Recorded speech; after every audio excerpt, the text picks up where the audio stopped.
তো বন্ধুরা কি আর বলবো, আজকে আমার শ্বশুর মারা গেছে 10 দিন। দেখো একটা লেপা পোছার ব্যাপার আছে। এই যে আমার মা আর আমার একটা দিদি, আমার হাজব্যান্ডের পিসির মেয়ে শৈলদি, ওরা দুজনে মিলে লেপা পোছা করছে। কি বলবো, আমাদের এখানে গ্রামের মানুষ এতই যে কেউর বাড়ি কেউ আসে না, পয়সা দিয়ে লোক আনতে হয়। দেখো আমার এই দিদি আর আমার মা না থাকলে যে কি অবস্থা হতো আমার কে জানে।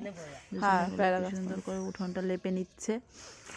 আমাদের এই বাপের বাড়ির গ্রামে ওইদিকে আবার এইটা নিজেদের মনে একটা আছে, কেউর বাড়ি মারা গেলে নিজেরা এসে সব করে ধরে দেয়। আর আমাদের এই 5 মাইল চুয়াটে গ্রামে এরকম নেই। দেখো আমার এই দিদি আর মা দুজনে মিলে সুন্দর করে উঠোনে লেপে নিল, তারপরে ঘর দুয়ার লেপা পোছা ধোয়া সব করে নিল।